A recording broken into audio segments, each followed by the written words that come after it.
बिहार में इन्होंने चोरी नहीं किया है, डाका डाला है, डाका डाला है लोकतंत्र के और जनता के उन अधिकारों पर, जो वोट देने का अधिकार जनता के पास संवैधानिक अधिकार है, उस पर डकैती किया है इन्होंने। जनता इस बात को खूब समझ रही है और बिहार में इन्होंने डकैती करके सरकार बनाया है। लेकिन मोदी जी कह रहे हैं अगर हार का समाधान नहीं निकाल पा रहे हो तो हमसे पूछो कहाँ गड़बड़ी हो रही है। देखिए एक चीज बता दें आपसे, मोदी जी से अगर पूछा गया होता तो ये देश आजाद, मोदी जी के पूर्वजों से अगर पूछा गया होता तो देश आजाद नहीं हुआ होता, इस देश को लोकतंत्र नहीं मिला होता, इस देश को आजादी नहीं मिली होती। मोदी जी आज टिप्स दे रहे हैं, अरे कहाँ थे आपके पूर्वज, कहाँ थे वो जनसंघ के हाथ चट्टीधारी, जब अंग्रेजों को टिप्स देना था क्यों नहीं दिए? तब तो कांग्रेस लड़ी, अंग्रेजों से लोहा कांग्रेस ने लिया, कांग्रेस के स्वतंत्रता संग्राम सेनानियों ने लिया, तब तो तुम बिल में छुपे थे, तुम्हारे पूर्वज बिल में छुपे थे, चड्ढी साफ कर रहे थे अंग्रेजों के, और आज टिप्स दे रहे हो कांग्रेस के बनाए हुए लोकतंत्र पर ही तुम आज सत्ता में काबिज हो। तुम्हारा क्या है, तुम्हारा इस देश में क्या है? तुम जबरदस्ती जो सत्ता का चिरहरण कर रहे हो, लोकतंत्र का जो चिरहरण कर रहे हो, तुम्हारा है क्या? तुम तो अंग्रेजों के कल दलाल थे, आज भी दलाल हो और आज डकैत के रूप में इस देश में। जी कह रहे हैं बौखलाहट है, हार की बौखलाहट है जो दिखेगा ये बौखलाहट नहीं, देखिए रामलीला मैदान वो ऐतिहासिक धरती है भारत की, जहां से झूठ के दुकान चलाकर आज से 12-14 बरस पहले इसी भाजपा ने अपने कुछ पालतू लोगों को, चाहे वो अन्ना हजारे के रूप में हो, बाबा रामदेव के रूप में रहे हो, चाहे वो एक तो वो था किरण बेदी और कौन कौन लोग, इनसे झूठ फैलवाया, झूठ की दुकान उसी रामलीला मैदान से। लेकिन आज भारत की जनता समझ चुकी है और कल 14 दिसंबर को आदरणीय राहुल गांधी के नेतृत्व में, आदरणीय खड़गे जी के नेतृत्व में जान लीजिए कि भाजपा के ताबूत में अंतिम कील ठोकने का काम कांग्रेस पार्टी करेगी। धमकी दे रहे हैं? एकदम धमकी नहीं, ये भारत की जनता की ललकार है। भारत की जनता अब इनको एकदम बर्दाश्त करने की स्थिति में नहीं है। जैसे ही चुनाव हो जाता है तभी आप वोट चोरी का जो है मुद्दा लेकर के आ जाते हो। देखिए नहीं, देखिए एक चीज बताए आपसे, आपके संज्ञान के लिए बता दूं कि हम हर गलत का विरोध हमेशा कांग्रेस पार्टी करती रही है, और जानकारी आपको न हो तो ईवीएम का भी विरोध आप जान लीजिए।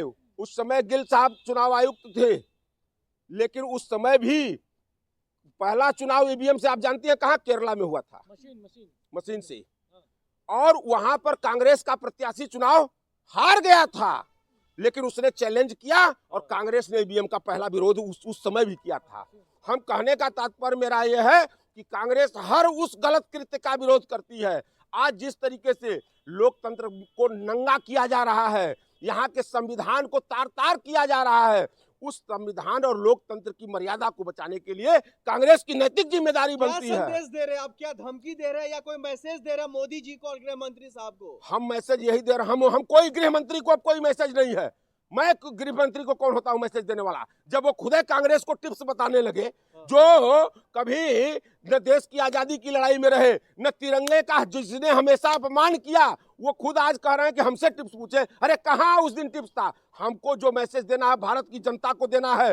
भारत की जनता कांग्रेस के साथ अब खड़ी है। तो आप भारत की जनता को लगातार अपने मंचों से गुमराह करेंगे, कोई मुद्दा तो बचा? अच्छा, ये गुमराह करने की बात है? तुम डकैती करो और हम तुमको चोर भी ना कहें, मतलब कि इतने बड़े, मतलब तुम तानाशाह हो गए हो? वाह, यही लोकतंत्र है, यही आजादी का मूल्य है। लोकतंत्र है तभी तो देश के सफल। लोकतंत्र एकदम नहीं है। भाजपा इसको लूट तंत्र बना चुकी है। ये आज लूट तंत्र के बदौलत वो सत्ते पे काबिज है, पैसे के बदौलत काबिज है और अपने भ्रष्ट संसाधनों के बदौलत काबिज है। कांग्रेस धरती के लिए बोझ बन चुकी है। कांग्रेस धरती के लिए अगर बोझ होती तो आज ये 2014 में उसी बोझ की कुर्सी पर तो ये काबिज हुए। कांग्रेस की बनाई हुई वो कुर्सी थी जो आजादी के बाद कांग्रेस ने कुर्सी को तैयार किया, इतने खूबसूरत लोकतंत्र को तैयार किया। आज उसी खूबसूरत कुर्सी पर यह बोझ बैठा। वास्तव में तो इस देश के लिए जनसंघ और भाजपा और मोदी और अमित शाह बोझ हैं, जो कि जनता के मूल्यों का हनन कर रहे हैं। 140 करोड़ जनता का आप अपमान कर रहे हैं। मोदी जी का अपमान मतलब देश की जनता का अपमान। मोदी आप भी क्या, मतलब इतने वरिष्ठ नहीं, इतने वरिष्ठ पत्रकार होकर आप अगर इस तरह के प्रश्न करेंगे कि मोदी का अपमान 140, मतलब मोदी देश है, मोदी देश है, देश की जनता मतलब ने आप बैठाया है उनको, मतलब आपने, देश की जनता ने चुना है। देश की जनता ने नहीं चुना है, देश की जनता ने, फिर मैं कह रहा हूं, इनको ज्ञानेश कुमार ने चुना है।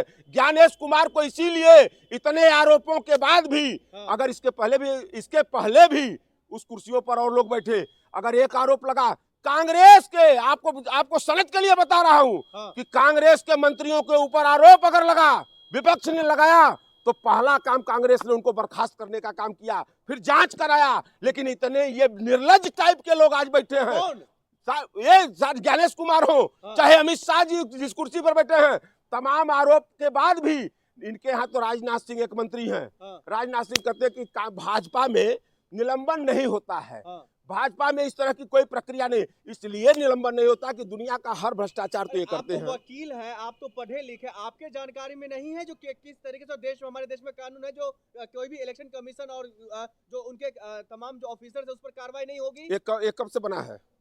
ये कब से बना है? नहीं, हमसे आप पूछ रहे हैं कि मैं अगर वकील हूं, ये किसको बचाने के लिए यह कानून बना? जबकि कानून एक है, अपराध एक है, सजा एक है संविधान में, तो एक ज्ञानेश कुमार को बचाने के लिए इस तरह की कानून बनाने की क्या जरूरत थी?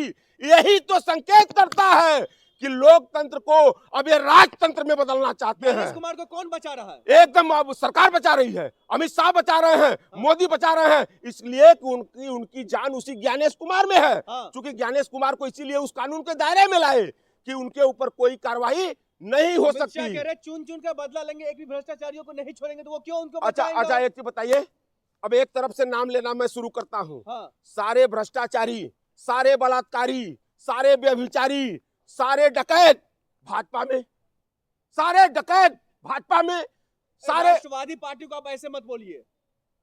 मतलब कि राष्ट्रवाद की यही परिभाषा है कि जहां बलात्कार हो, व्यभिचार हो, भ्रष्टाचार हो। आपका परिभाषा है? नहीं, हमारी परिभाषा नहीं है, ये आप जैसे विद्वान पत्रकारों की और सरकार की परिभाषा, इसको मतलब यही है।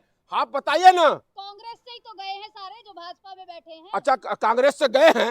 अगर नहीं, कांग्रेस में जब तक वो थे तब तक वो भ्रष्टाचारी थे, और इनके यहाँ चले गए तो सदाचारी बन गए, ये सदाचारी बन गए। यही ना, कांग्रेस में थे तो भ्रष्ट थे, अब उनको वो दामाद बना लिए, किसी को अपना मौसा बना लिए, किसी को अपना भाई बना लिए, वो सदाचारी। मैदान से क्या संकेत रहेगा चुनाव? रामलीला मैदान की ऐतिहासिक धरती से कल 14 दिसंबर को जो आगाज होने जा रहा है, वो भाजपा की ताबूत में अंतिम किल साबित होगा।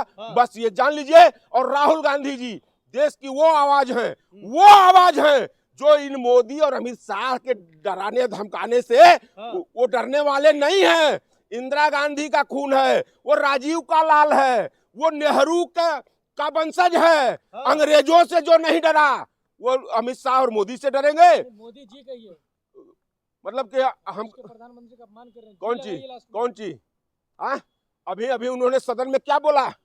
सदन में उन्होंने अभी पहले तो ये सारी जितना ज्ञान हमको आप दे रहे हैं, हमको जितना ज्ञान आप दे रहे हैं, ये ज्ञान वो सत्ता में बैठे हुए पदासीन बड़े कुर्सियों पर उन लोगों को बता दीजिए कि जिस तरीके की छिछोरी भाषा खुद प्रधानमंत्री और खुद गृह मंत्री बोलते हो, पहले उनको समझाइए जाकर मर्यादा की भाषा।